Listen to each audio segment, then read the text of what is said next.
Okay, thank you for joining everyone, and those who could not join in person. This recording will be recorded and posted on the Radnor website. So thank you for joining. If those of you who are with us tonight, I have the privilege of introducing Sharon Leonard. Sharon Leonard is our presenter tonight, and she's an independent educational consultant with Included to Learn LLC. She currently contracts with PA school districts in support of inclusive educational practices. Sharon was in public education for 39 and a half years. She started as a classroom instructor for students with disabilities for 19 years in a variety of settings and began her journey with inclusive education. Sharon became a consultant for general and special education classrooms through IU13 for 7 years as a technical assistant consultant, TAC, and became involved exclusively with inclusive educational practices.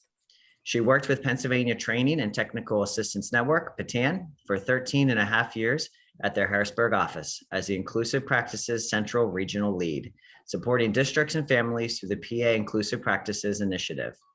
Sharon had the privilege to travel to other states to work with administrators, teachers, and families in support of inclusive educational practices. She also had the opportunity to support the Pennsylvania Bureau of Special Education with implementation of instruction for students using PA's alternative eligible content across the state and nationally. And Sharon has been working with Radnor for a couple of years now, which we are so thrilled to have her, and we're excited for her to present to us tonight. So Sharon, it is all yours. Oh, thank you, George. That is just, I guess, sitting back and hearing someone say those kinds of things about you and your career really kind of takes you back and makes you really kind of, it's been an interesting journey. So I'm excited. Welcome, everyone. I'm so excited to be here tonight. Thank you, George, and thank you, Radnor Township School District, for the opportunity to support you and your families and students through this presentation.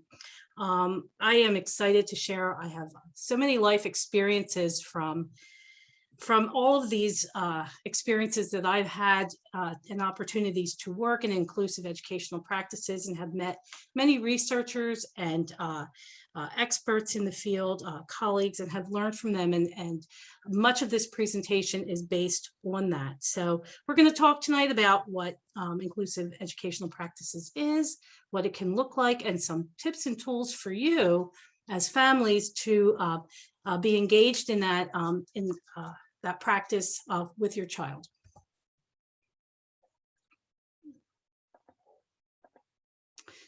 So to get started, I want you to think about how you're feeling and what you know about inclusive educational practices. Are you red hot, like a number 3? You know a lot, you've been involved for a long time. Or are you more of a 1 and you're kind of just getting started on the journey and really anxious to learn some new information? I'm hoping tonight we're going to be able to take care of anyone who's a 1, a 3, or anyone in between with some of this information. So we'll get started and take a look at what we're going to be learning about tonight. We're going to take a look at kind of 3 buckets of information. We're going to start first with defining inclusive educational practices, looking at it from a historical perspective, and then kind of some indicators, some things you can look at and think about what inclusive educational practices can be from a definition standpoint. Then we're going to move into describing some best practices in classrooms and schools, and a lot of the things that we have been working on very diligently with Radnor Township School District as partners in this inclusive educational practices. And number 3, we're going to take a look towards the end to identify ways that you can partner with your school and classroom to really ensure some positive outcomes for your child when they're engaged in some inclusive educational practices. So we ready? Here we go. I like to share this picture. This is going down memory lane at the beginning of my 39 and a half years. And I'm the one right up there in the top left behind my students. But the reason I'm showing that is to really emphasize my journey with inclusive educational practices. When I first started, and this will date me, and that's okay, in 1980, this classroom of students, we were assigned to the basement of the sheltered workshop. So what made that even more interesting is we were not allowed to enter through the front door or exit through the front door. My students were dropped off by buses at the service dock, as well as that is where I had to enter and my teacher assistant had to enter the school. So we were pretty segregated. But the place we were at was very segregated. The other thing that was very segregated for the students was the content and what they were learning. So there was a lot of information that they were learning that was probably what I would call, when I walked into the classroom, more of a kindergarten level, community helpers. We were doing even the actions and the figures and the worksheets. Everything was very, very juvenile and young. And this classroom of students, as you can obviously see, were 18 to 21-year-olds. So the content wasn't necessarily so bad, learning about who in the community you would need to contact. It was how it was being presented. So we really upped the ante and did some age appropriateness. So that we did a lot in that classroom for a year, and I fussed a lot about that location. And so as a result, that classroom was closed and no one ever taught in that basement again. And we moved into a center-based program, which is along the continuum. It was kind of like a lateral move because we were still outside the regular school. But it was a place where the students then changed classes, and we really kind of started upping the curriculum then, where we started giving access to science and social studies, and the students were getting some reading and math, but we were still far from where we are today. And then about the mid-1980s, there was a big push to close center-based instruction, and we moved into a high school. And that was celebration. I had one of my students come up to me and said, "This is my school." And that was so exciting. There was a lot of prep and planning because the receiving school was, I don't want to say they were afraid, but it was unknown. And so there was a lot of training that had to be done to get the students and the staff at the school ready, I would say ready for us to come into that school. Which was okay, because once we got in there, even though we were still in a wing of the school and we were down the hallway, kind of out of the way of everybody else, not ideal, but we were at least in a place where the students could start getting access to other environments and things with peers who were more age appropriate to them. Though a lot of these students that were in my class that you're looking at were older than a high school age, but we also had other students from that center who were high school age students. So it was very appropriate. And we started getting them involved in some of the classes, some of the encores. We had a student in driver ed. At that time, they were doing driver education in the classroom. We had students in humanity classes. We had students who were in the class play. And it was, I hate to use this word, but it was revolutionary at the time.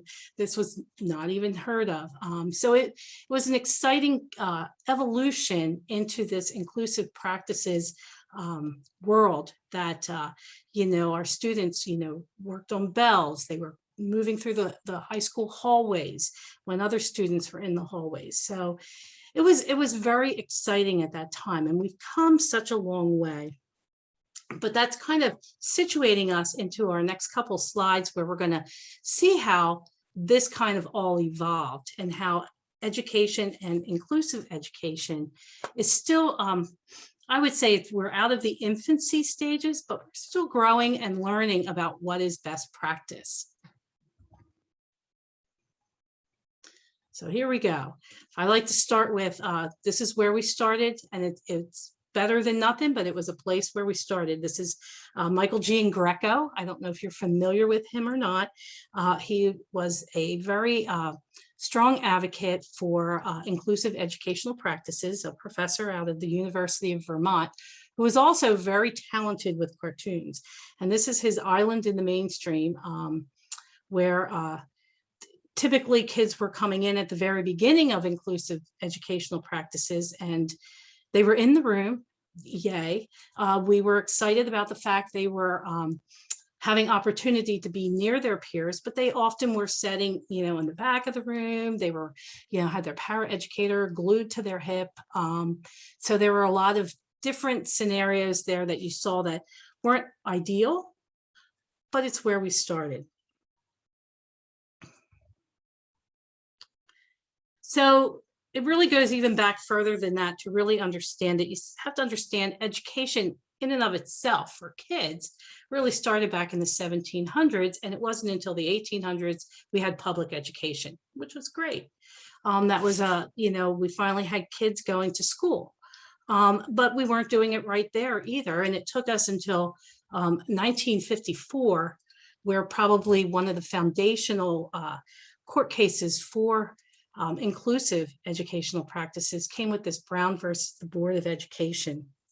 And the whole idea behind that was that the court found that separate is not equal. The Board of Education argued, well, wait a minute, we have schools, they're separate schools, different. The kids of color went to one school, the other kids went to another school, but they had the same curriculums, the same books, the same pencils, everything was the same.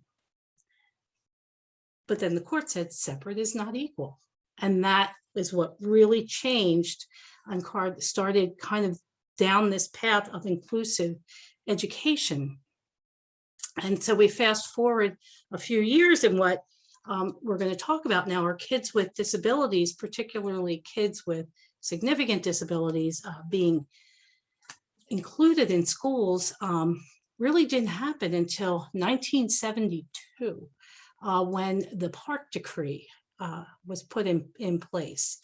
And what that was about was that there was a time where if you had to be toilet trained and had a mental age of 5, if you didn't have those two things, you couldn't come to school. You were not allowed to come to school. You just couldn't be accepted. So the Park at that time, which is the Association for Retarded Citizens, took on Pennsylvania's Department of Education in Pennsylvania and wanted to move students into school, and they won. They won this great court case that allowed this to occur. But it wasn't that the doors opened and all these kids came. The state had to actually set up and go door to door to find the students, because people were used to just keeping those kids, as what they would call them at that time, kids who did not have a mental age of 5 and were not toilet trained, home. So that was 1972. So that wasn't that long ago, at least in my mind. Maybe, I know it seems like a long time ago, but it really wasn't when you think about education not even being available publicly till the 1800s, but kids have been going to school for a lot longer till that time period. And then in 1975, you had Public Law 94-142, which provided or ensured that any student with disabilities would get a free and appropriate public education.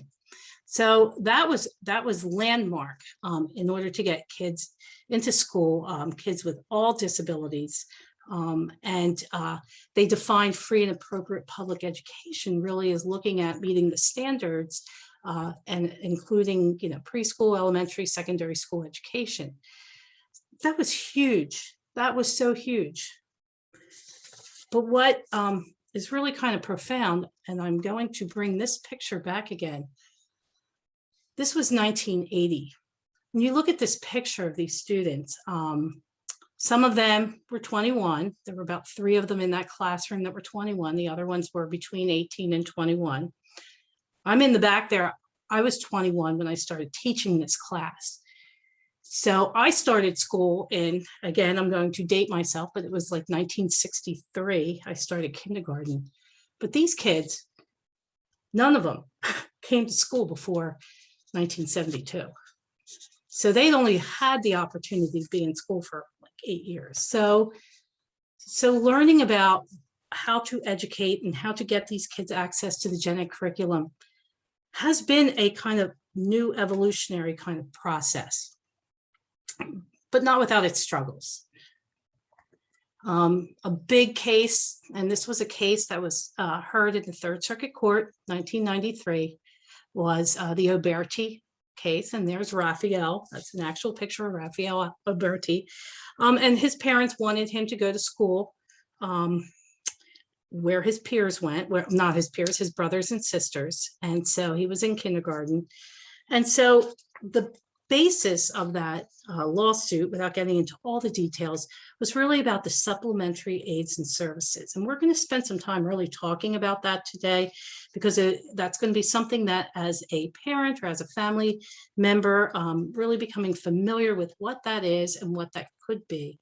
Those are the supports that ensure that students can be successful in those general education classrooms. So 2004, we're moving right along. The IDEA 2004 was rewritten, the Public Law 94-142 kind of rewritten, changing some language. It's no longer handicapped children, it's children with disabilities.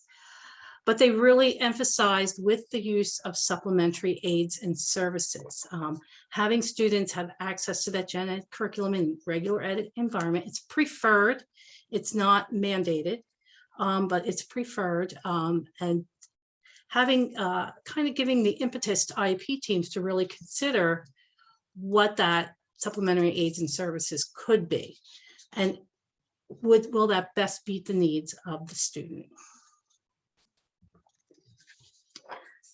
And then we had in 2005, this just continues on, and this was in the U.S. District Court, the Gaskin settlement. And this was certainly also one of many lawsuits that were going on across the country in regard to getting students access. And many of you may be very familiar with these cases. Actually, a lot of my work through patent was through these years with the Gaskin settlement. And that's Lydia there, Lydia Gaskin. And again, the main impetus of this particular suit was the use of supplementary aids and services. You know, what kind of supports are being put in place? This seemed to be where a gap was with folks trying to figure out how to best implement inclusive educational practices. And at the meantime, there was a lot of research, a lot of literature coming out from the universities, folks actually going out into schools and working to find out what really worked best. What are these supplementary aids and services that are going to best support students out in those general education environments?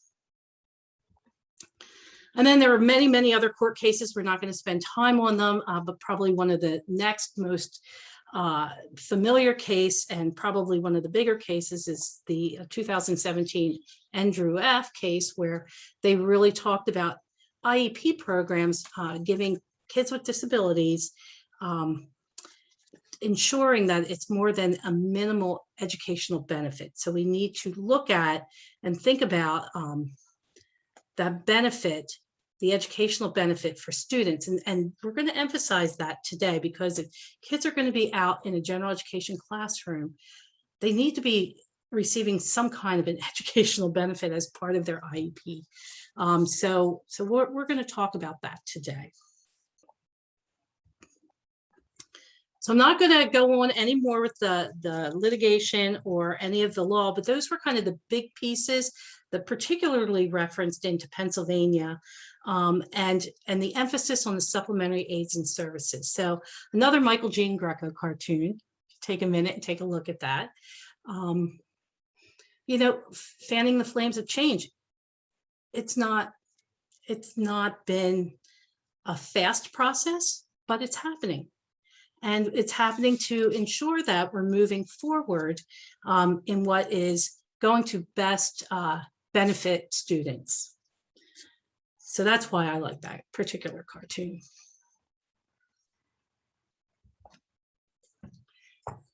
So special education, really important when we think about inclusive educational practices. Special education is a service, not a place. It's not the basement of the sheltered workshop. Special education is not uniquely a center-based program. Special education is not necessarily a gen ed classroom. It is the service, and where that service is delivered is the place. Now, we are going to focus today on that place of an inclusive educational environment, being the Gen Ed classroom.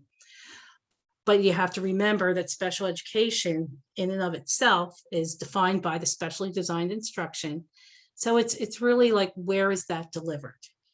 And it's really very important that IEP teams really have a very important job, that after you go through the entire IEP and you've talked about the student's strengths and needs, and you've looked at, transition services if necessary, and you've looked at what special accommodations that student is going to need throughout their education of the upcoming year. And you look at, all kinds of pieces of the IEP, the objectives, the goals, the different pieces that bring you to the very end part where you talk about, well, where is the best place to deliver these services?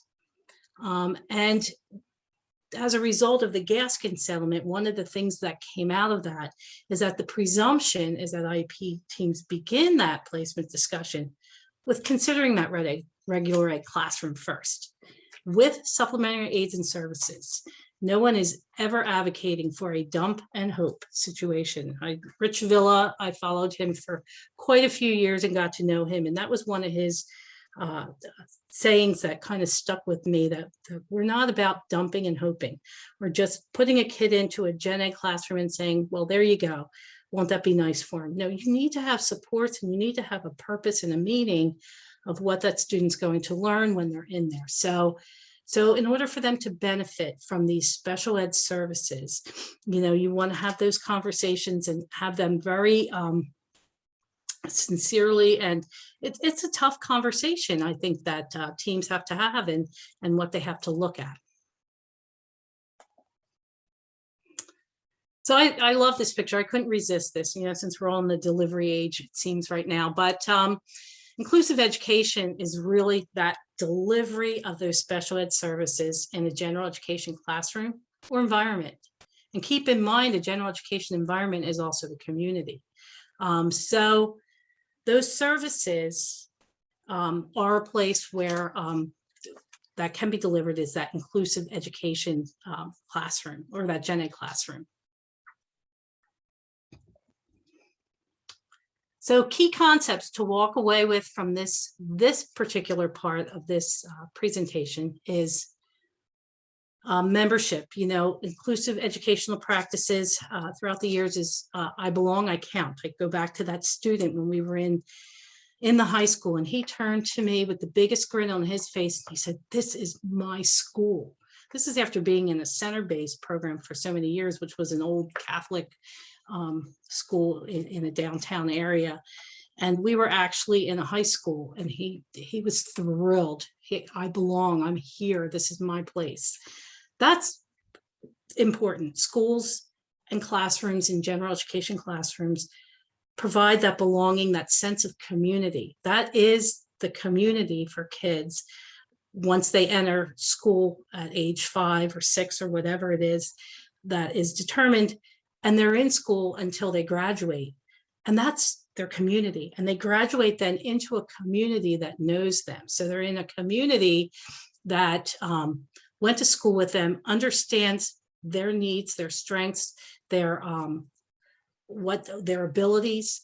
And it's a community then that could also be the community that's going to serve them at if they go to Starbucks, or it's a community that's going to hire them and be their employer when they leave school. It's going to be a community that knows them. So that's really important. Also, the other key concepts, access to and progress in the general ed curriculum. I have always been a strong supporter of making sure that all kids get access to what every kid is entitled to learn and know. I mean, we have determined what's important for kids to learn through curriculums in school districts, and it's important that we give access and progress as the IEP team determines. And then those supplementary aids and services they're the foundation, they're the glue that's going to make it work. And I'll be giving you some examples of that throughout this presentation of how things can work and how they can make a difference of what you put in there. You know, it's not a laundry list of stuff. It's things that are very unique and things that we know make a difference for a particular student. So for your child, you know, what's going to work for your child may not necessarily be the thing that's going to work for another. You know, there may be similar supports, but it doesn't mean, you know, it works for all. Every student should get what they need. And then finally, that educational benefit.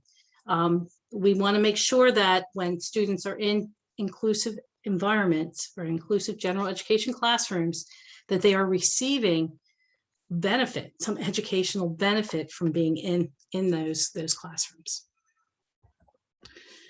So I want you to sit back for a minute. That was a lot to take in. I hope I didn't zoom through it. I tend to be a fast talker. So I want to kind of take a second and I want you to think about what you just heard or what you just learned. And where are you with that information? Do you feel comfortable? Like I'm red hot. I'm thinking, I got it. I understand it. Maybe I've heard it before. I'm feeling good about it. I get it. We're evolving as a school system. We're evolving as a practice across the country. Or are you still thinking, I've got a lot of questions? And if you have a question and you want to type it into the chat box, if you're on live, that would be great. If you have a question and you want to just jot it down and be able to share that, that would be great too. If you're watching this after as a recording, we can certainly be available to help answer some of those questions. So I'm just going to give you a minute. I'm going to take a pause, get a drink of water, and then we'll go into section 2.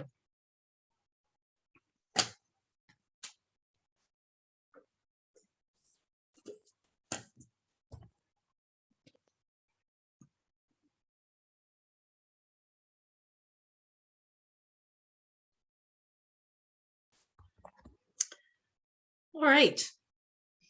This is where we're going to spend the bulk of our time tonight or today, or whenever you're watching this, if you're not live. If you're live, thank you for joining us. Inclusive educational practices. These are best practices in schools and classrooms. There have been people weighing in on that for years. Probably some of my favorite in the earlier years, Lou Brown. If you don't know that name, that's a name you want to look up. Unfortunately, we just lost him from this part of the world of Earth, but he was wonderful and visionary in what could be for kids. June Downing was another one in the beginning who really kind of was a pioneer in thinking about what it could look like in those general education classrooms. And we have moved into an area where across the country, we have so many people really engaged in, some of the experts engaged in what really works best, what is important for students to learn, and what is important for students to know and be able to do. How do we teach them? What are those stages of learning? Some of the work around Dr. Jenny Root and Dr. Jordan Scher and Dr. Bree Jimenez, who from all over the country have been working on furthering this, and we're just getting better and better every year. And so I try to take what I learned from them and bring it back to Radnor and bring it back to the schools that I work in. So that's what we're going to really kind of embark on over this next section. So I always like to share this. I want to start out equality, equity. I think we've been hearing a lot about that across all of our environments in the news and hither and yon. But let's think about this through the lens of inclusive educational practices. And when you look at this picture, this representation, you look at equality, and equality is really kind of everybody gets to the game. Everybody gets in that general education classroom. That certainly is equality. But as you can see from that picture, are you really getting the same access? Not so much. You know, some students they all have the same supports, so they can all kind of see the game and hear the game. One person can see through a crack and can hear it maybe. But when we put supports in place and give students what they need, and through those supplementary aids and services in our inclusive practices classrooms, you can see that we can give that equal access. So then everyone is seeing the game. The other example I like to give, because I think this kind of really makes it hit home when you think about it this way. If a teacher's in a classroom and she has a classroom of students, and one of the students all of a sudden kind of turns blue and falls over into the classroom onto the floor, is the teacher going to sit there and say, if I give them CPR, I have to give everybody CPR. So that doesn't seem fair. No, of course not. What that teacher is going to do is, it's a life and death situation. So what we're going to do is make sure we provide that support of whatever that student needs to make it through. And I would challenge you to think about that those supports in the classroom really are so important, that as we think about what's going to make a child successful, fair is not always equal. And so we have to give students what they need. And so we think about those supplementary aids and services from a very unique perspective. And I'll probably say that a million times tonight, but that's okay. It's something I really want you to take away from tonight and listening to this presentation, that it's important that kids get what they need. So some other things I wanted to bring to the table tonight as we think about best practices. Some of my favorite folks out there in the field, Cheryl Jorgensen, Michael McSheehan, Mary Hsu, Ray Sonemeyer, all from the Institute of Disabilities of New Hampshire, though I believe Cheryl has retired and is now out working independently. Some great information. These folks didn't just work in the universities and come up with some things by reading others' research. These guys were rolling their sleeves up and going out in classrooms. So when they say something, it really reflects practice out in the field. So they talk a lot about basing inclusive education on the principles of high expectations and least dangerous assumption. So if you give this a second, it comes up. I'll give you a second to read this.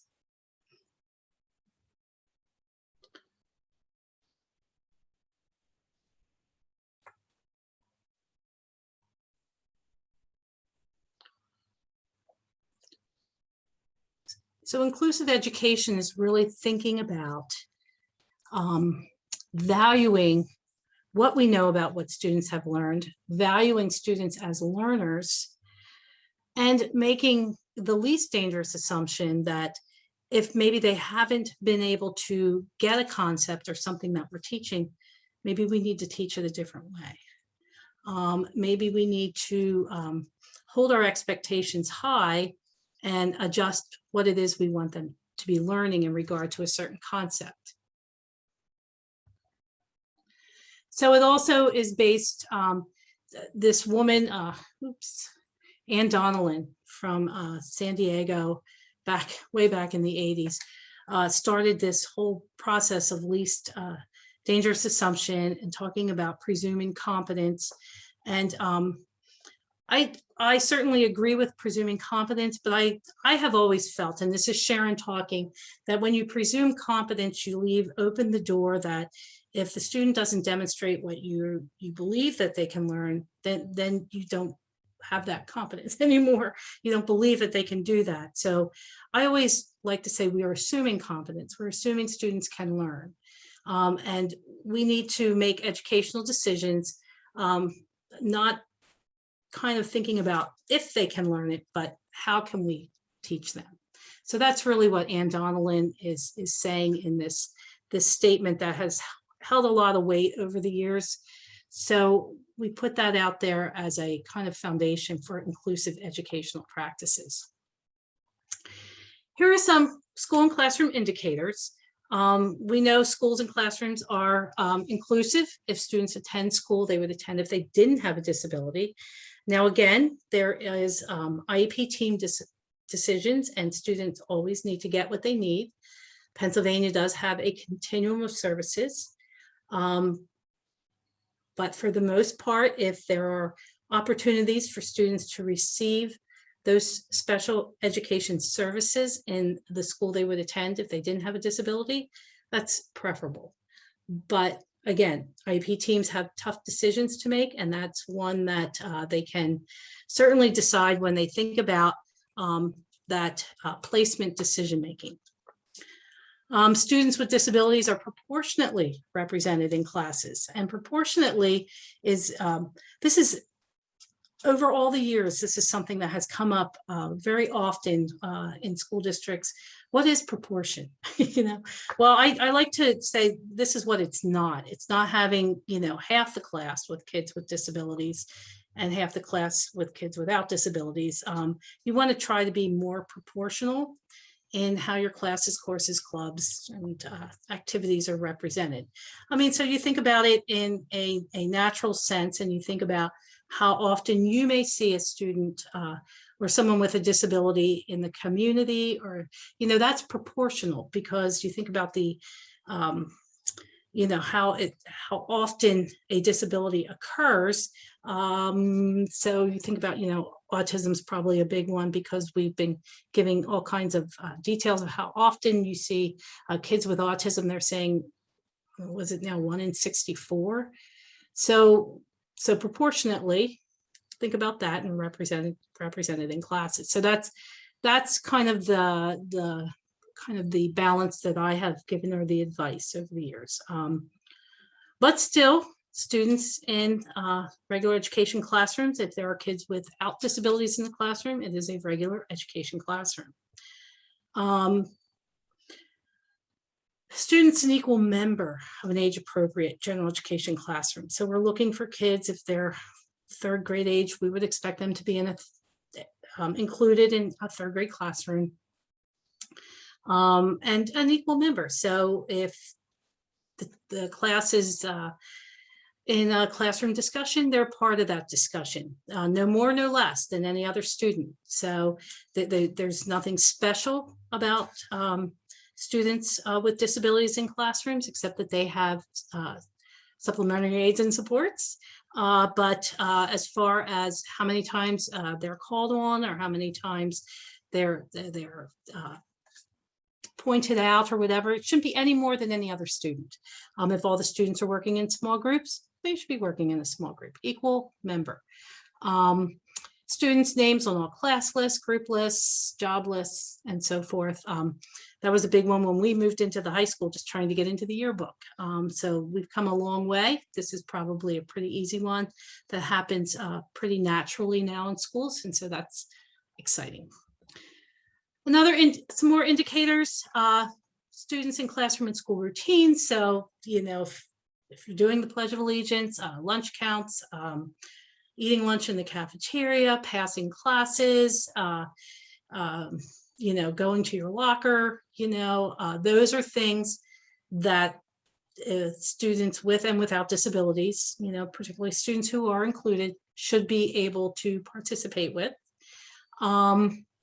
Getting accessible print and other learning materials is important. If they need accessible formats, they should get them at the same time everyone else gets them. However, here's a caveat that I like to put to that. So if you have something like a student's getting an adapted text, so they're getting an adapted Tom Sawyer, Mark Twain. That's great, because that's going to help them participate when everyone else is reading that book in school. However, there is some value to hearing Mark Twain's writing, because he has a cadence that is very unique, and that's part of that whole literature experience. So having access to the original material can also be very important. But it has to make sense, if you're going to do that. Students participate in the classroom instruction, and I just talked about that, same as everyone else, no more, no less. they don't have to be at the board every time we have kids at the board. We're not singling kids out. Their disability is just one part of who they are. It doesn't define them any more than blonde hair defines me, or at least I think it's blonde.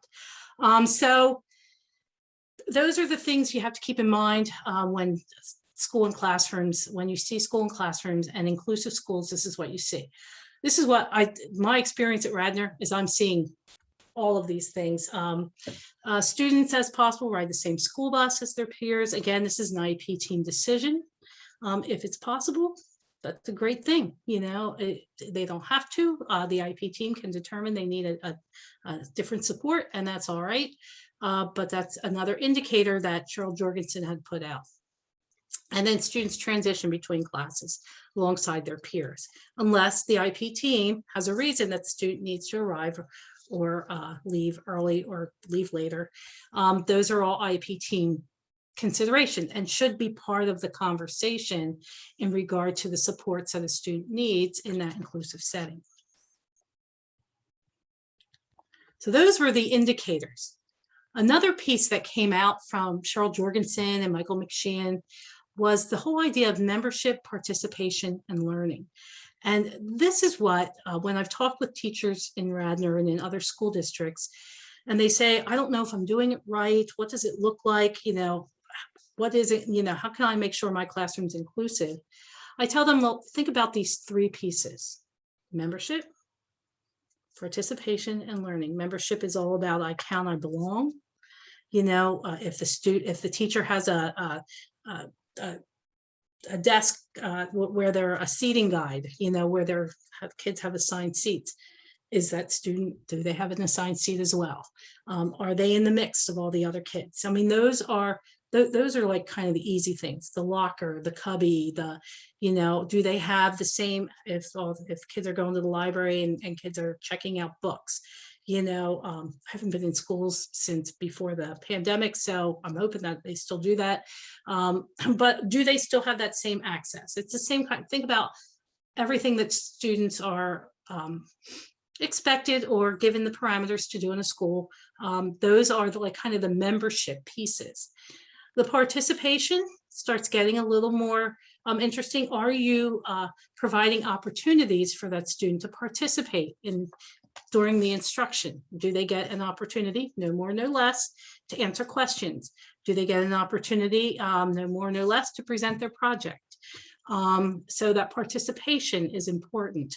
And then this is where I think the newest guidance is coming from the national edges. What does that learning look like? When they're in that general education classroom and getting access to that content, what does that look like? What are they expected to learn academically? What other things are being learned? There's a lot that kids learn in gen ed classrooms besides just the content. They're learning how to interact with peers. They're learning how to follow directions. They're learning how to take turns. I mean, there's so many nuances that go on under the surface kind of than just the content. So that's something that is also very important to keep in thought process when you think about what does it look like in that classroom and what's happening. So some more membership examples. These are just examples. It's not all inclusive. I'm sure there's many others. But is the student on the roster? Do they receive feedback on their performance from the teacher? Is the teacher checking in with them? No more, no less, but are they checking in with them? Are they checking in? Are they interacting? If the teacher's greeting students coming in the door, those are all membership examples. Some participation examples. It's okay if all kids are required to sit quietly and listen to the teacher, that a student who is your child is asked to also sit quietly and listen to the teacher. The same behavior expectations as their peers. These are participation examples. And And also, that the teacher maintains the same behavior expectations, no more, no less. Sometimes, we have to really be careful that we don't put an extra spotlight on kids with disabilities in that gen ed classroom. Partial participation can be as valid as full participation. So when we think about, kids who maybe may need a reduced depth and breadth of what's happening, they may only be partially participating, but it can be as valid as full participation. They may be holding something that is part of this lab experience. They may not be pouring the chemicals into, but they are also observing and wearing the goggles and making sure that they're recording what's happening. And it may be just circling, from a choice that's already pre-prepared for them as a result of what's going on. So partial participation is as valid as full participation. And learning examples. So we think about learning through the lens of content. So changing how, and we're going to talk about this a little bit, the adaptations.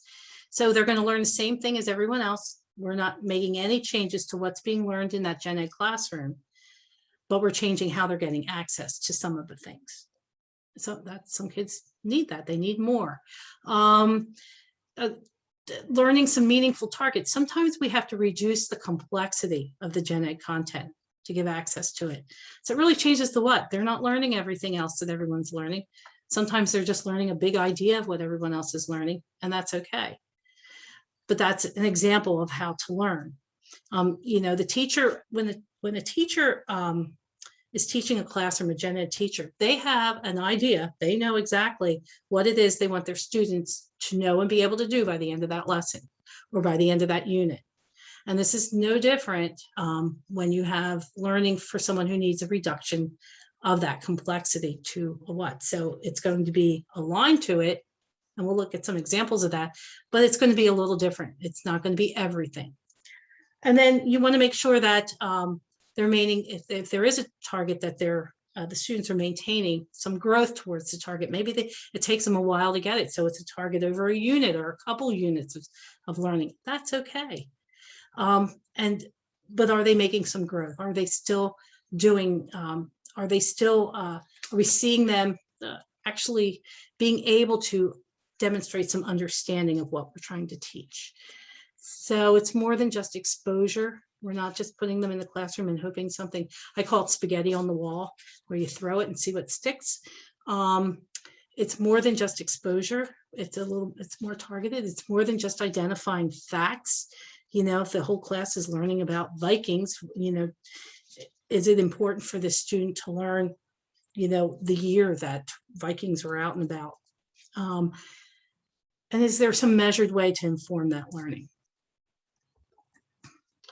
So we're going to move into here, thinking about some ways that we support that learning. So changing the how. So that we talked about that, student learns the same content. We're just going to adjust the access. It's called adaptation. And that could be as simple as the student is getting access to the content by listening to a text, or actually access to the text by listening to it. It does not in any way say we're not teaching reading or teaching students to decode and to increase their skills in that manner. Absolutely, they need that kind of instruction. But if for the purpose of what it is the students are trying to do with a lesson, so for example, in literature, if they're trying to identify a theme, and the text itself may be written at a level that's too complex, we can give them an adapted text or a level text, or we can also maybe give them access by listening to it and being able to meet that understanding of what's going on in that piece of literature. That's an example of changing the how, not changing the what. If we're changing the what, we're going to be adjusting the depth and breadth of the content. So in other words, we're going to reduce that complexity. So they're not going to learn everything that everyone else is learning. So that needs to be really understood. So in your conversations about the inclusive educational environment, and the students getting modifications, that modification is really changing what they're learning. So for example, if everyone's learning all of the states, and this is a really simple example of it, if the object is that kids are learning, reading the map and learning all 50 states, maybe a student is only going to be responsible for a couple states, maybe for only one state, maybe it's only the state that we live in, Pennsylvania, can they find it? That's a modification. And that is as meaningful for that student, and probably as challenging, and it should be as challenging as it would be for everyone's learning to identify all of the 50 states. So that's really important to understand in those conversations when you talk about what's being learned in that gen ed classroom. So adaptations and modifications are really important. And we also have to think about when it's a support provided for all students, it's no longer specially designed instruction. And it's no longer considered something unique if it's being provided to everyone. If we're adapting, say we put an adaptation in place, and this is a pretty common one, where the student takes the test in a quiet environment, or the test is read to them. I had a teacher in a very small district in Pennsylvania. Actually, this district, I think, graduates like 45 kids a year. I mean, they actually exist in Pennsylvania. There are school districts. And this teacher, the student had a specially designed instruction to take this test, or an adaptation to take the test in another room, or have the test read to them in another place. And she said she thought it was such a great idea. She offered it to every kid in her class. And if you offer that kind of a support to everyone in the class, it no longer becomes a unique support that the student needs. So you have to keep that in mind too, when we think about supports and specially designed instruction. Okay, so here's an example. I thought this would be pretty interesting to think about. Think about an example of how we change the how instructionally, but we're not changing the what, okay? So it's teaching math concepts using what's called a concrete representational abstract method. So say we're teaching place value, okay? So most of the students are going to be learning place value. We're going to be using digits, 342. And the students are going to be able to tell us, well, there's 300s, 4 10s, and 2 1s. Okay, so that is considered the most abstract because you're dealing with symbols. So the 3, the 4, the 2 are symbols. So the student has to be able to read the symbol, understand the word for the symbol, and then understand the quantitative thinking about how much that really is. So there's lots going on when you're just looking at those symbols. Sometimes that's a lot for some students. So we can reduce the complexity, but we're still teaching the same thing. So this is just a how, or a changing an adaptation. The student could do it in a very concrete way. You can see over on the left. So they could have digi-blocks in front of them. Those blue squares are represent hundreds. So I need 300s. The sticks are 10s, so you have 4 10s and then 2 1s. Some students, that makes more sense to them because reading those symbols is kind of, maybe they're not a print disability, but it's kind of like a print. It's a symbol disability, being able to understand that. But can they show it? Maybe they can do it representate. Maybe they can just draw. I can understand those hundreds are blocks and draw those 3 blocks, and then maybe those 4 10s and then the 2 1s. So I can show place value at the same level. I'm learning the same thing as everyone else, but I'm showing it different ways. Here's if you're looking at equivalent fractions.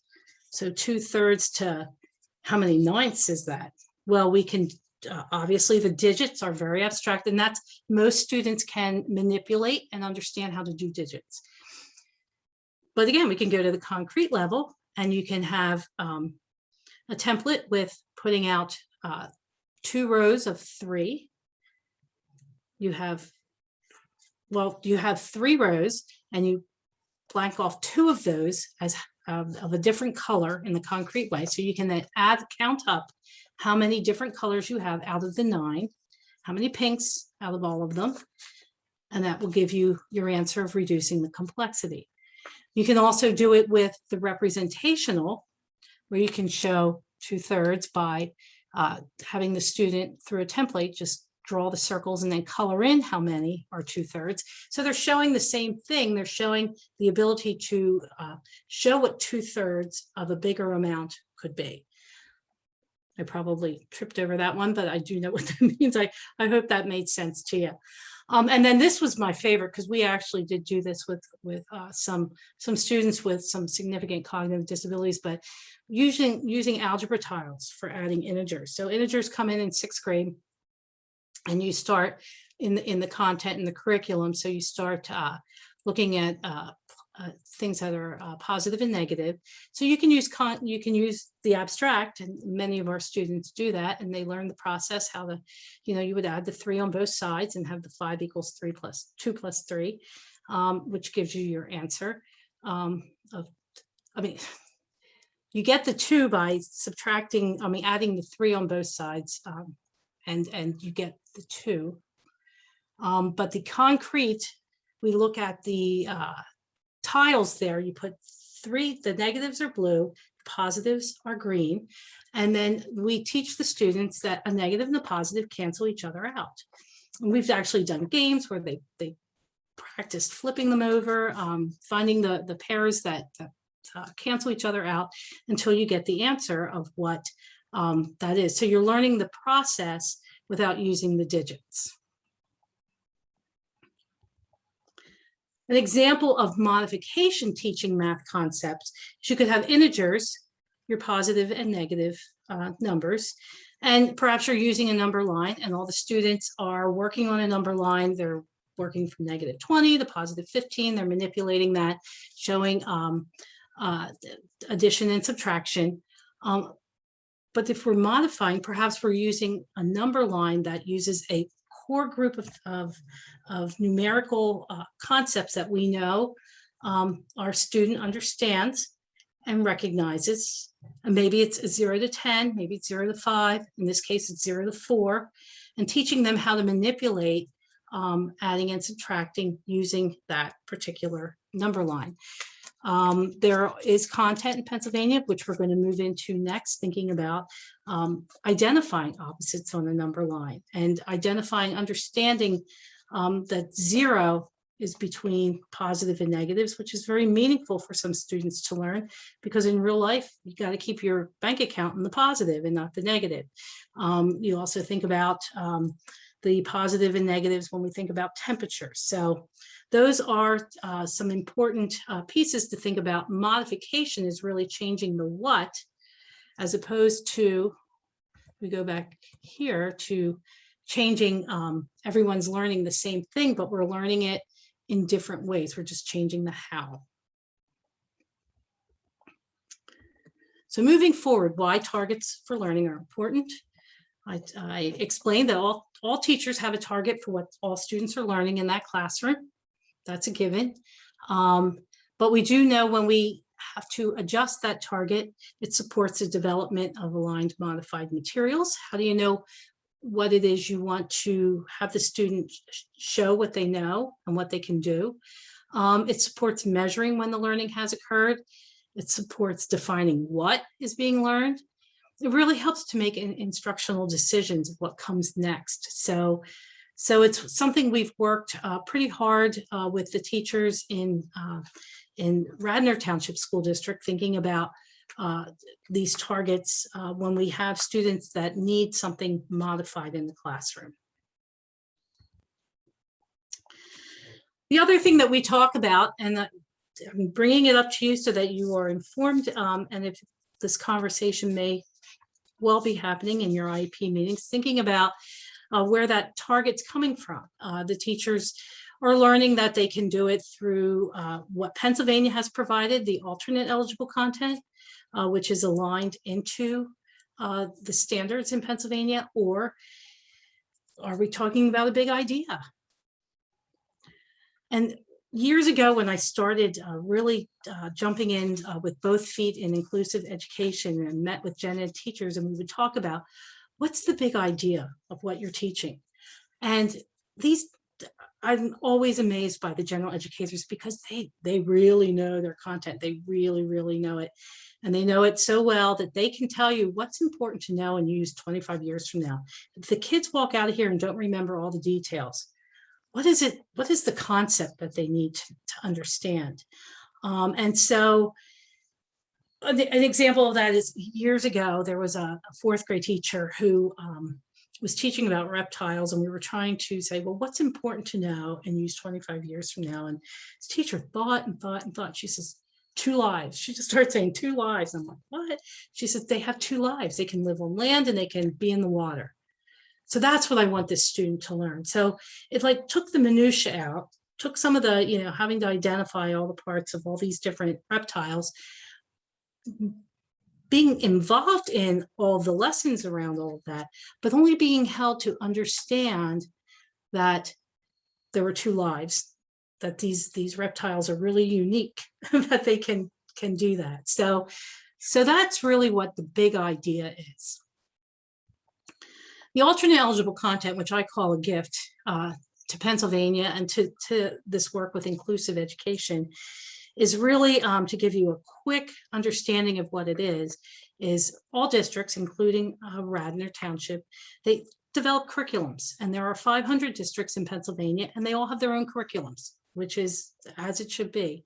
But the curriculums really reference and go back to what Pennsylvania suggests with their Pennsylvania core standards. They're not Common Core, they're Pennsylvania academic standards that were blended with the Common Core years ago, but they're very unique to Pennsylvania. And it really kind of drives the decision-making within districts as they develop their curriculums and look at developing their curriculums using these standards. And there's broad descriptors in their anchors and assessment descriptors. But what really is the nuts and bolts, or the teeny nuggets of information, is in what's called the eligible content. So all kids, have to learn or are expected to learn certain things in certain grades. And some districts, in their curriculums, they switch things around sometimes in different grades, and that's okay. It's all, but it's all still kind of relevant to what these standards are. So Pennsylvania said, well, wait a minute, let's take a look at how we can reduce the depth and breadth of this. And they needed to do that for kids with the most significant disabilities. And they developed this alternate eligible content. But the key takeaway from this is to realize that that alternate eligible content reflects back up to that core standard. So the curriculums and that are developed across the state and in Radnor Township School District is going to relate to this alternate eligible content. So we have referenced that, or I've referenced that with teachers as a tool to look at, to say, if I'm thinking about an alternate target, what might be a relevant alternate target? To me, it's like a gift. Like, you don't have to sit there and try to dream up or think up what that big idea is, though gen ed teachers do come up with that pretty quickly. But time is truly one of the things that's not in our favor in schools. There's so much to do and so much to learn and so much to prepare that, we want to make things as fluent for teachers as we can. And this is one tool to do it. Grade 11 high school is not outside the realm with that. They also have content that teachers can reference for targets. Science also, even though it's only available in grades 4, 8, and 11, and I'm sharing that with you. So if you do go in and do a search and want to look at it, and I'll show you where to look for it, you'll find in the curriculums the pieces of this content embedded, regardless of the grade, because it has been used as a foundation or a base when school districts and teachers and school districts come together to develop their curriculums. So here's an example of what that looks like. So just to explain, when you look and search for it, this is what you'll see. You'll see your standards sitting on a page, and you'll see what curriculum may have been brought or based upon. And then you'll see over on the right-hand side, the alternate eligible content, but you'll see blank spaces, and that's because it's a reduced breadth. What is written in there is the reduced depth. So it's not as complex as what is being learned through the eligible content, but it lines in. So it really helps teachers to kind of think about what that might look like for that student with a disability in my classroom if I need to reduce the content. Teachers also have access to this document, which is another document you'll see if you do a search. And it is really an across the grades. And the importance of this document is that it's going to show you if the teacher needs to think even further, if that target or that alternate eligible content still seems a little too complex, they can look at what the intent is, which is what was developed by gen ed teachers and special educators together. It kind of looks at it a little more broadly. So if we have to even reduce it further, we can still stay lined in and do similar to what everyone else is learning and align to what everyone else is learning, but it just might have more reduced complexity to it. So where can I find it?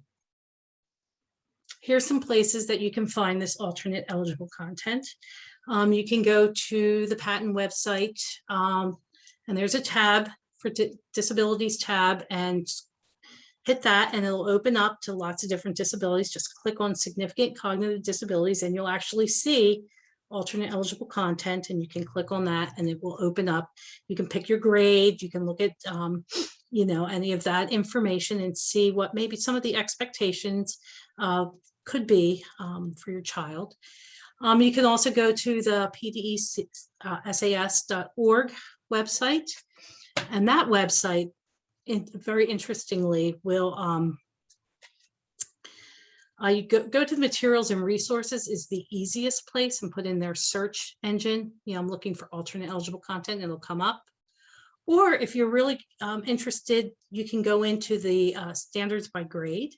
And then when you go in by grade, you can actually look at, you can search it by, I want to look at math grade 6, and it'll open it up. And wherever there's alternate eligible content, right under the standards, it'll say alternate eligible content. You can click on it and see the ones that line in. So you can see how it's a wonderful tool that can inform you of the expectations of some reduced complexity to what is being learned in each and every grade level and through the content. So pulling this section together, so how are targets applied in the classroom? So great, the teacher kind of comes up with what that's going to look like. They have a target for everyone. They also have kind of in the back of their mind this modified target for this student, which is okay, which is great. And so we start talking about thinking, and this gets into the participation piece, that when we talked about membership, participation, and learning, we've got the learning kind of squared away if we have our modified target. But what's that participation going to look like? Because we're not going to be teaching individually, we're not teaching specially in that room. We're going to be blending it in with the learning that's happening for everyone. So there's typically a sequence for instruction for all students. And this is not inclusive. This is kind of like a general kind of thing, and teachers do it in different ways, but there's usually some kind of opening and a review, and maybe there's a homework check, and then they start looking at some background knowledge for this new instruction that they can link to what they've taught previously. So there's some new instruction that goes on, and there's some activities usually, and maybe the teacher lectures a little bit, or it depends on the content, it depends on the teacher. There might be some small group going on in that new instruction. And then we get into, or some whole group activities going on.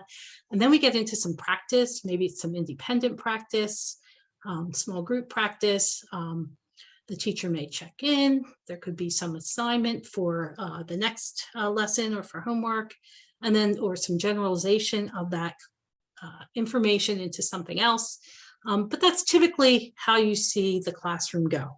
So we'll work with teachers and talk about like what those different pieces look like, like just give me what's coming up next week, on Tuesday. Let's look at that. And then we'll kind of plug in this target. So first of all, what does it look like when there are adaptations? The adaptations are, we're going to embed those. We're going to have those figured out ahead of time. We're going to have the materials we need ahead of time. And the student's going to participate like everyone else with their adaptations. What does it look like when there are modifications and a reduced depth and breadth target? Most times the student's going to participate in the same activities, a lot of times in the same manner. So if there's like a little video running, or if they're working on, trying to think of some of the things I've seen, if the teacher is giving some new instruction and kind of like it's like group discussion, the student's going to participate in the same manner. The only difference is the teacher knows what that aligned modified target might be. So when they call on the student, no more, no less, they're going to zero in on that target. The materials are going to be modified to reflect the target. Sometimes there's adaptations in with the modifications, and that's okay to access the content. That's just that's perfectly fine. And then the participation is going to reflect and value that student's learning and modified target. So the reason I put that in is because it's really important that as that's happening, and as we kind of underline with teachers, is that by the teacher valuing what that student's learning, it sets the example. The other students are valuing what that student's learning, and it builds that sense of community and that sense of respect across the way, because we know that if we have a modified target, it should be as challenging for that student who has the modified target as it would be for all the students learning what it is they're expected to know. And I hope that makes sense, because it really should. We're not watering down content for kids. We are merely setting targets and expectations that we're setting the bar for the student to reach. And it's not something that's going to be easily learned. It's something that we think is going to be a reasonable expectation for that student to actually be able to know and do at the end of the instruction. So instructional decisions are important. And so the teacher, as they're teaching and in that classroom kind of scenario that I just put, that they're making instructional decisions that help maintain growth towards that target for all students, and all means all. So regardless of whether it's the student with the disability who's included, all students are the same. So here's something else I wanted to throw out, and I actually put this in this afternoon as I was thinking about it and looking back on the research, is one of the key components to success, because I don't think I really emphasized this too much earlier. The key component to success for effective inclusive practices, if you had to take a guess, think in your head, what would that be? What do you think that is? Well, surprisingly, across the researchers out there, it's going to be the collaboration. It's that ability to interact, and oftentimes it's more in the beginning if the student is new to a teacher, and gradually fades or gets less and less. But it's collaboration and the ability to kind of interact together to be able to get that expertise from that special educator who's going to say, you know what, that target might be too challenging. Let's back that up a little bit. Or I would suggest maybe this kind of a adaptation or a way to have the student access that content. Or, hey, we can help adapt this text, or we're working on this particular kind of newspaper article in our classroom when the student is with me, so that this would be a nice overlay when they're in that general ed classroom. So you don't get that unless you have that collaboration and that time to talk. But also equally to be weighed into this equation is the time, and time is crazily hard to find in schools. So we need to make sure that there are opportunities that are built in for time to collaborate, even if it's a short amount of time to touch base, or even if it's the para educator who's collaborating with the general educator because some materials are needed, and that para educator is going to make some materials to help support the student in that next unit of the study. So there has to be some conversation and some opportunities to do that. And I put some names here in the corner. Some of the folks that have really weighed in heavily on that over the years: Gail McGregor from the University of Montana, Rich Villa, who has done, he's in some, does private consultation out of California right now, but he's amazing with some of the work he's done across the country. And Diane Rindak is also, right now she's been all over the place, but she's now at University of North Carolina in Greensboro. All have, through their work over the years, and Gail goes back a lot of years. And I love Gail. I didn't mean that in a big way, but the collaboration is huge. And they see where collaborative practices occur, you see more success. It's kind of the nature of what's going on. So the other piece I wanted to put in here, because this conversation comes up all the time too, with families and with general educators. What about the kids without disabilities in the gen ed classroom? So we're including kids, but what about the other kids?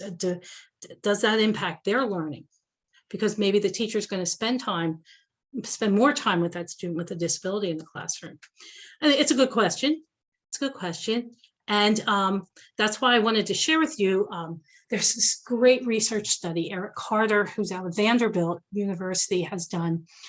He did this a few years back, but it was a very nice study across multiple schools. And they were secondary schools, so they were middle and high schools, where he looked at this, because this is something that is a question that comes up. And very interestingly, he looked at it and the results that came out, he did the results based upon the students without disabilities who were working by themselves, and when they were working with their students with disabilities in the classroom. So they were paired up as peer supports sometimes, and other times they were working by themselves. And these were his results.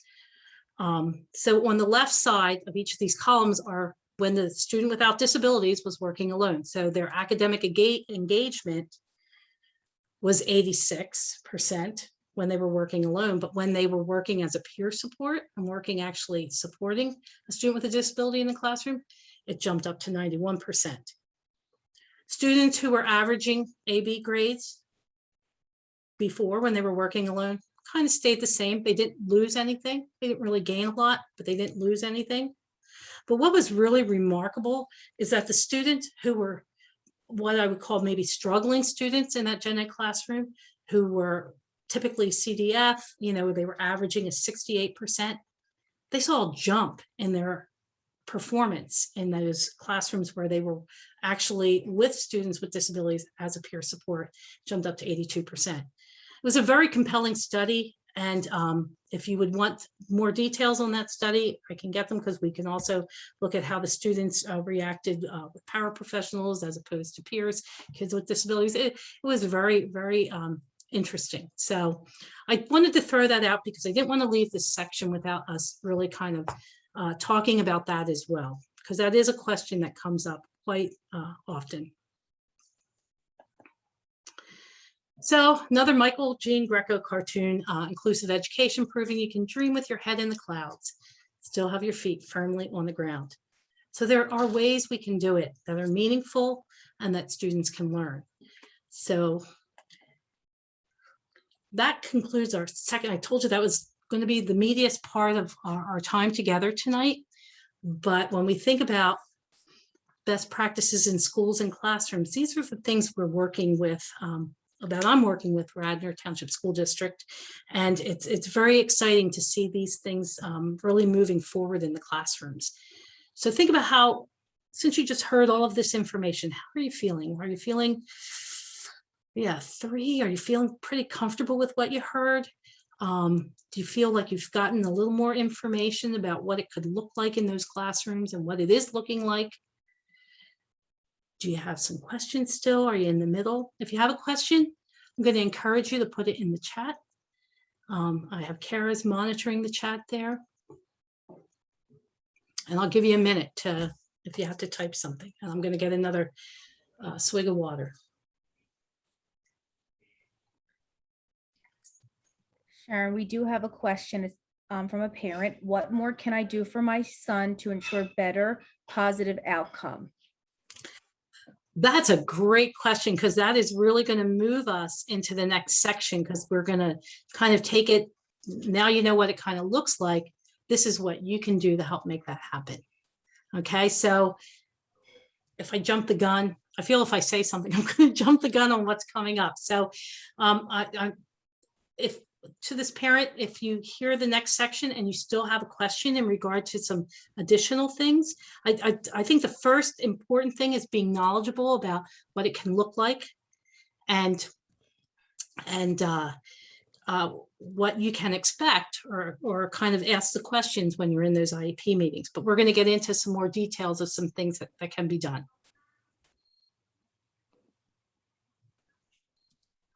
Thank you for that question. So here are some tips. So tips, tools, and resources. So we're going to talk about becoming familiar with supplementary aids and services. What are supports? What are some of the questions you can be asking at IEP meetings? What are some of the things you can be looking for in the things that are coming home with your child? What are those IEP specially designed instruction that are being delivered in the general education classroom? Because when they're delivered in the gen ed classroom, then we term them as supplementary aids and supports and services. We're going to talk a little bit about the toolkit. And I know Radnor uses this toolkit, Radnor Township. We're going to talk a little bit about what it is, when to use it, when to ask for it, when to think about actually getting some results from that toolkit to add into the IEP. That could be part of your child's programming. We're going to talk about basing decisions on data, asking for some data on what your child's learning and how to communicate with your school team. What are some of the ways that are best to communicate? And a couple resources you may or may not be familiar with. These are a couple of my favorites. There are so many that are out there, and you guys may even know more. And I would certainly encourage you to be sharing those amongst yourselves as well. But they can be very valuable when you are trying to gather information about what's possible. So supplementary aids and services is really an important concept, because these are the supports that are provided in gen ed classrooms. When I worked at the state level, I can't even tell you how many times I would get a phone call or an email from a special ed director from all over the state, from big school districts, small school districts. Hey, can you send me that list of supplementary aids and services from the state? There is no list. I can't give you a list. Supplementary aids and services are intended to be unique to the supports that a child will need in a regular education classroom or other education related settings, or extracurricular settings or non-academic settings. These are things that are truly, truly intended to be unique to your child. Now, sometimes some kids need very similar supports. Nothing wrong with that. But at the same time, they're intended to be this conversation about what's really going to work for my child in this classroom. So my child can access learning. So my child can get an opportunity to participate with the other students. So this is kind of the way I learn. I can tell you, first of all, supplementary aids and services, what it is not. Okay, it's not listing every accommodation that could be possible on an IEP form and hoping something will work.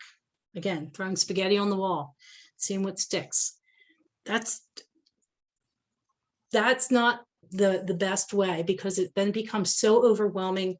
It's hard to kind of muddle through that and make sure everything is being addressed, and some things may not even really be effective. So you have to make sure that you know that what's in there is something that works, and it's something that is going to be helpful for your child.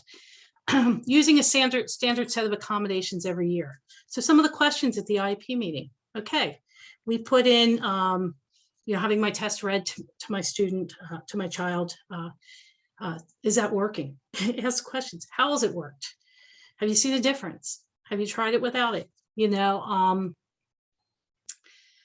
So you want to make sure that whatever is in is working, and that we're not just putting it in because of what was in last year.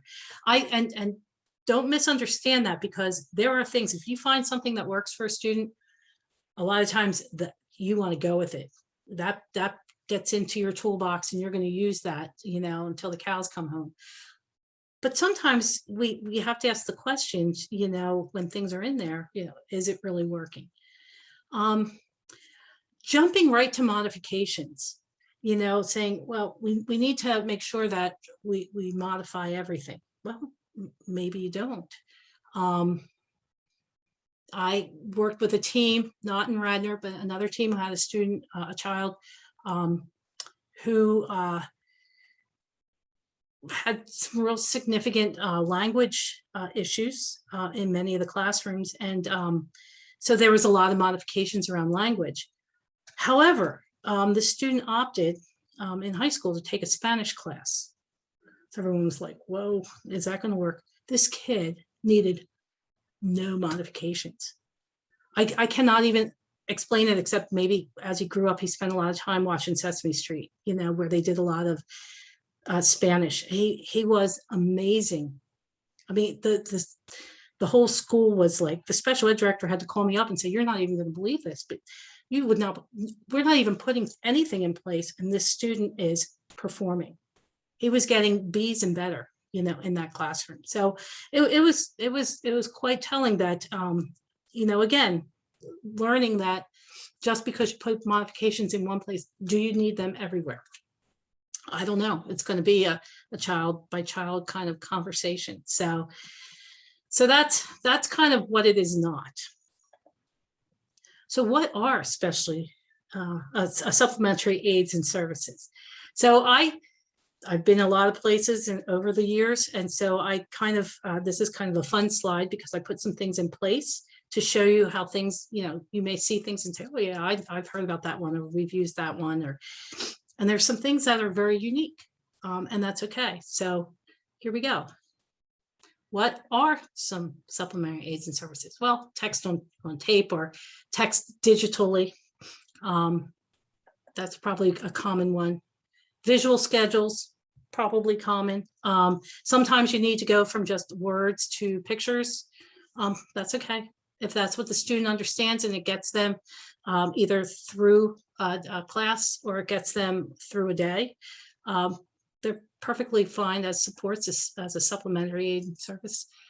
A textured bulletin board. Now that was really interesting. This was a student who was visually impaired, and the teacher, we were having challenges. I was called in because we couldn't, the student wasn't following certain things that were going on in the classroom. And we figured out the teacher was posting what the students needed to do and what was being expected on this bulletin board. The student couldn't see it. So we had to make the bulletin board textured and added some braille and some things to it in order for the student to be able to access that information. Not for every student, but it was an important supplementary aid and service for that student. Modified curriculum, again, that's to be determined depending on the classes. ability awareness training. And you may or may not be familiar with that, but in some cases, in very unique cases, sometimes it was a request from the family that there be a training that a lot of times I did these where we went in and talked to the other kids about how students, sometimes how we're all the same and sometimes we're different, and how we respond to things or how we do things. A great example I have of that is I got a request from a young man who was in a CTC. He had high functioning autism and was having a hard time with the other gentleman in his CTC classroom. So I went in and talked to them about differences in perception and differences in understanding, and not necessarily always being able to read cues that the rest of us can read. And so it made a huge difference for this student. I mean, when I talk to these other kids about, imagine being in the cafeteria and you look across the cafeteria and you're trying to get the attention of a girl because you're interested in maybe asking her out or whatever. And you can read, you can see if she's looking at you, and all these hidden curriculum cues kind of thing. And this student is unaware, cannot see that, doesn't know that. So they're not picking up on the little innuendos necessarily. So that was something, it's not something you do all the time, but it's something that was really important in some cases for some kids. Pre-teaching concepts, fidget seats. This was very unique for a student with a traumatic brain injury, seating to allow visual access from the right.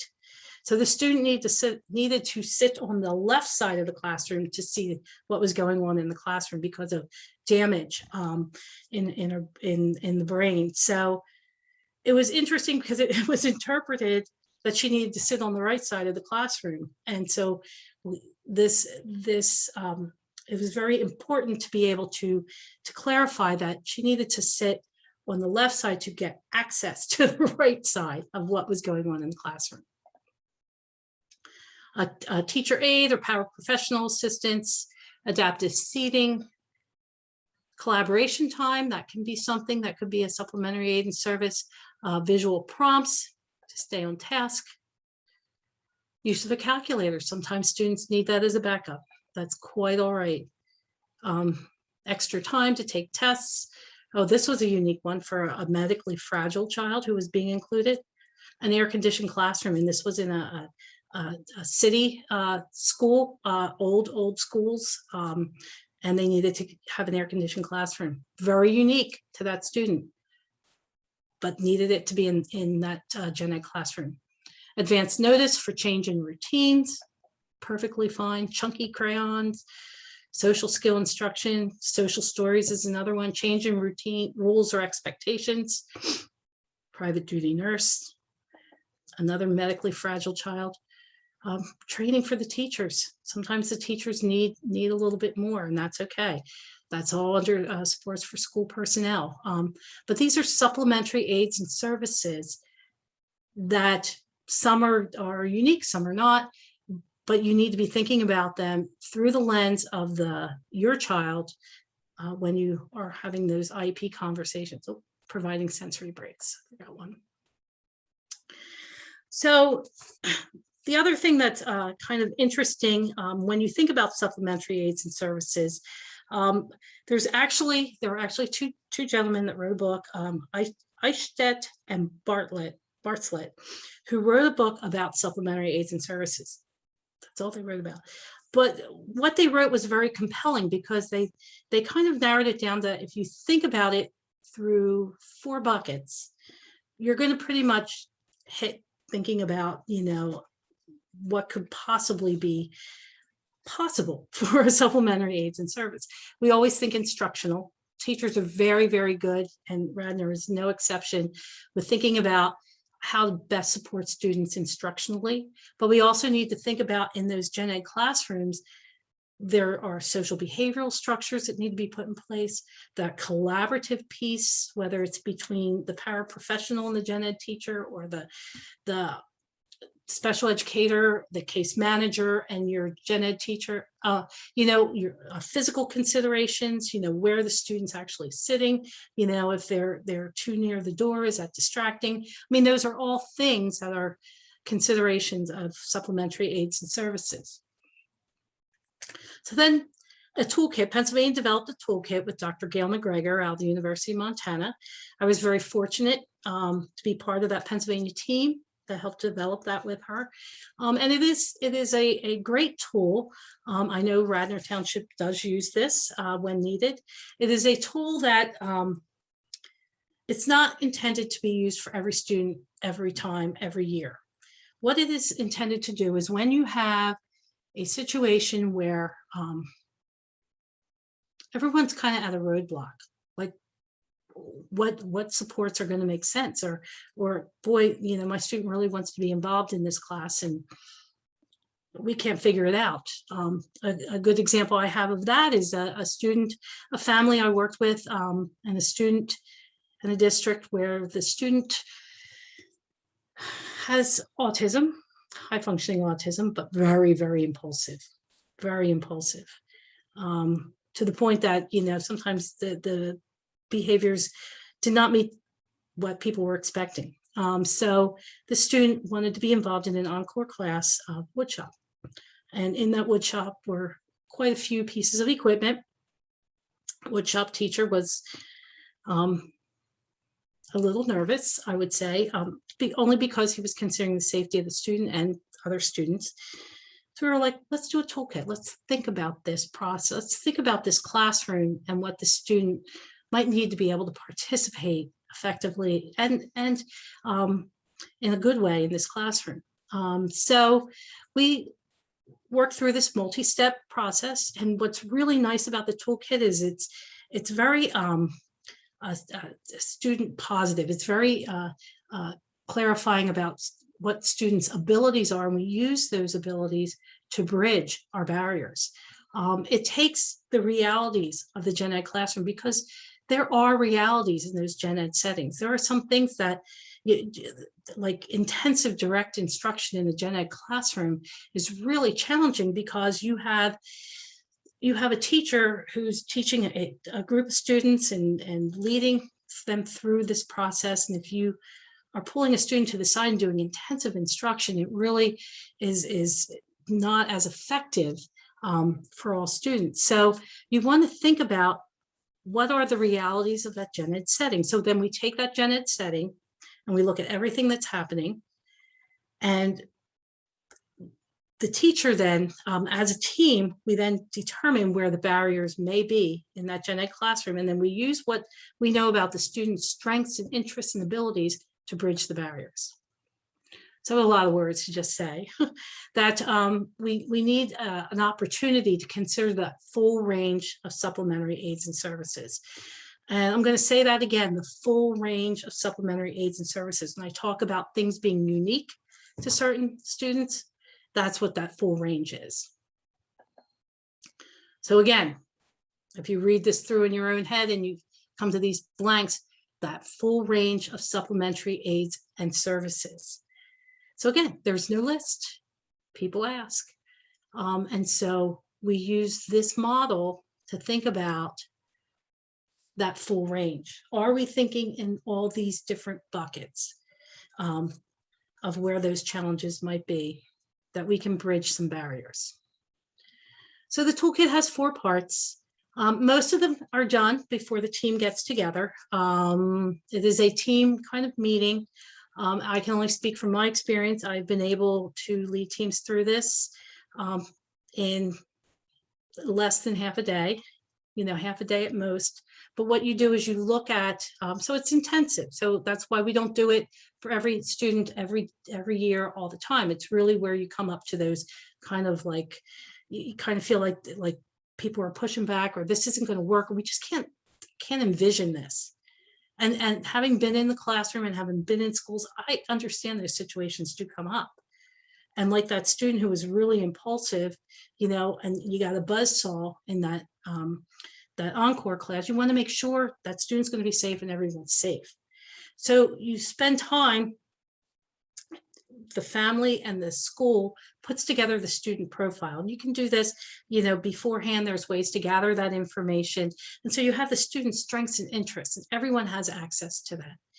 And then the teacher ahead of time for that classroom fills out their section of that toolkit. So they're going to fill out the realities of their classroom. Like, I use small groups, or I use group discussions more, or I use trade books, or I use, the textbook a lot, so we need to know that. And we need to know that for that specific teacher, because if you have two teachers, you have two, I guess, let's think about it in the elementary level, two fifth grade teachers who are in classrooms side by side.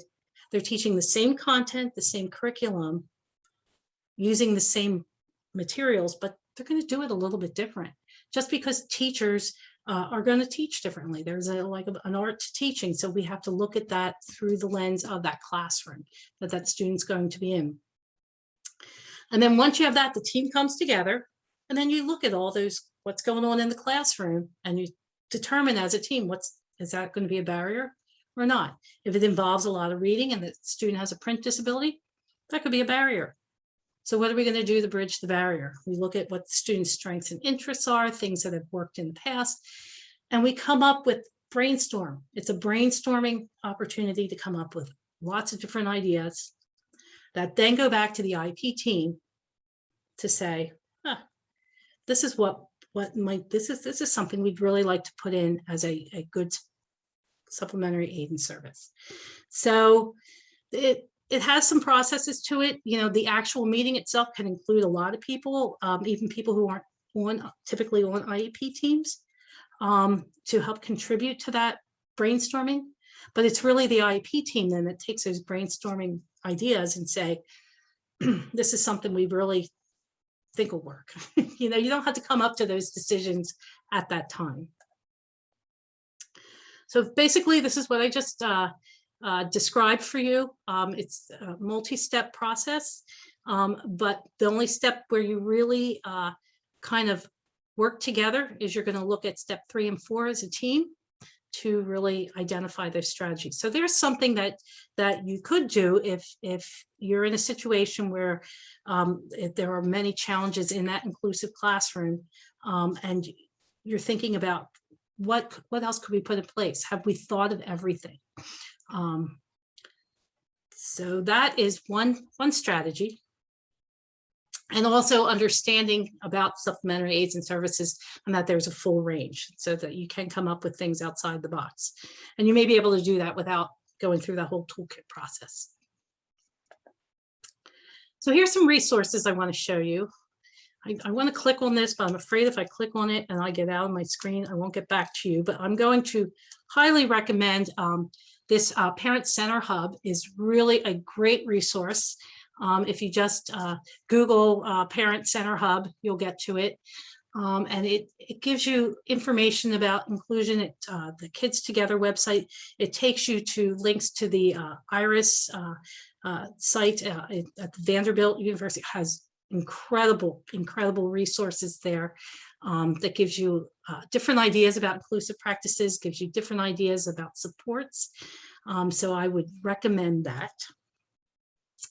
Also, if you aren't familiar with the Peel Center, they also have a lot of great resources, and they have them for families specifically, in addition to teachers. And I would recommend them as a great resource when you think about looking for other ideas.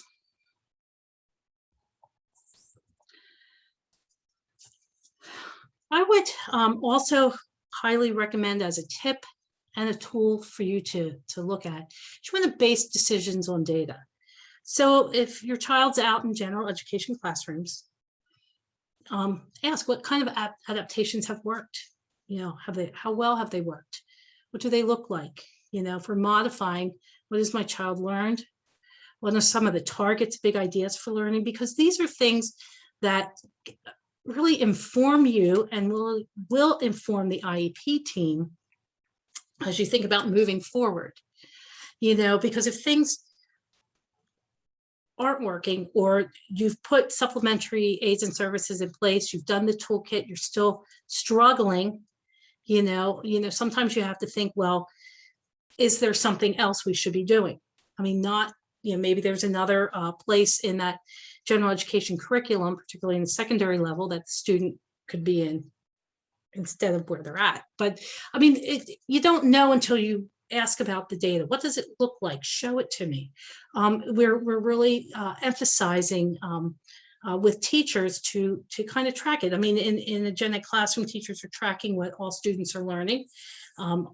All should be all, track what it is that this student who's in here who may have a modified target, what are they learning? How is that? And it could be, it doesn't have to necessarily be a chart. I have a data chart up there, but it could be artifacts. By artifacts, I mean, could be products that they've made, or it could be their worksheets or things that they've done in the classroom, or it could be a project they worked on in a small group. So you want to ask that question, and you also want to find out, how is my child's learning represented? So if they're learning, what does that look like? Is there any kind of grading or reporting out? Sometimes it's just not pass fail, or just complete, or completed, or whatever. Everybody does it a different way. Different districts do it different way. So I would work with Radnor to find out the best way to find out how the learning's represented. And what can you do to ask the question, what can I do to help support this learning at home? Is there, something I can go over that's going to help them with that pre-teaching, because of something that's happening in the classroom in the unit coming up, some experience that we've done that can be applied out in with the student. And sometimes it's even as simple as I had a team where the student they were learning about history, and it was the history of their community was part of the curriculum. And this student also had significant cognitive disabilities, still a very, very excited learner. But when we started talking about past and present, and that, it was like so going over the student's head that they had to find a meaningful way to make it work. So what they did is they tried to match up pictures of the student with clothing I wear today and clothing long ago. So the family became very involved with like taking some pictures, kitchens of today and kitchens of long ago, because they were going to visit some places, they were going on some trips. I mean, so there was a really great need for the family to help join in that particular unit of study. So it's it's usually easy peasy stuff that could be provided. Families of today, families of long ago, and how they're the same and different. And it became meaningful for the student because it was this student's family, so they knew exactly what we were talking about. And so when we talked about things from long ago, we were starting to make some connections. Great way to help. And then communicate with your school team. And one of the things that I really recommend with any conversations, whether it's the school team, the families, you want to really focus on solutions-based conversations, not an if, or ultimatums. It's like, how can we make this work? What can we do to make this work? Those are the most powerful, positive conversations that are going to impact what's going on in those inclusive environments and in those classrooms. So we want to make sure that we stay positive and solutions-based. There are tools out there. There's probably more tools. I'm sure there's more tools than what we had time to cover tonight, but reaching out to some of the resources that are out there will help you find out what some of those tools may be. I'm constantly digging and learning so that I can bring the latest and best information to the schools that I work with, including Radnor. So that's going to be a really important piece of what you can do to ensure real positive outcomes for your child. So quickly, we're coming to the to the end here. And I want to kind of check in with you again with how you're feeling about what you just learned, some tips. Did that kind of answer the question? Were you able to, do you feel a little more informed, some more ideas of what you can do? Do you feel a little more understanding about, well, that's a terrible way, Sharon, that was really, really bad English. Do you understand better what inclusive practices look like, or what they can look like, and what to expect in those classrooms? So I'm going to have Kara kind of check that out.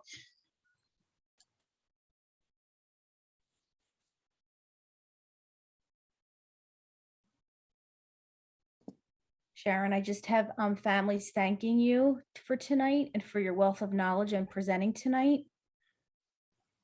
Oh, good. I have one more slide. Oh, thank you very much. That's really very, very kind of you. We're trying to do the best, because from the bottom of my heart, what really makes a difference is, kids have one shot through school, one shot through first grade, one shot through second grade. All kids do, including kids with disabilities. And again, disabilities is just one piece of who they are. It does not define them. So you got to make it the best that it can be. So in conclusion, I just want to reiterate what we talked about tonight. Inclusive educational practices are evolving, relatively new in the big picture of education. So it's getting better. I can tell you, I've been in there since just about the very beginning. It is getting better. Classrooms and schools have resources and tools, and Radnor included, to ensure meaningful membership, participation in learning. And no one is more important in this process than you to ensure those successful outcomes. So be informed and access your resources. Oops. Thank you so much. Thank you, Sharon. Thank you, everybody, for joining us tonight. We appreciate your participation and involvement with our school district and community. I just encourage you tonight to continue to collaborate with your IEP teams, your case managers, your general ed teachers, to ensure that your child is getting the best education they need to receive. We really appreciate tonight. This will be on our website. It's recorded, and you'll be able to come back to this presentation if you need to. Thank you.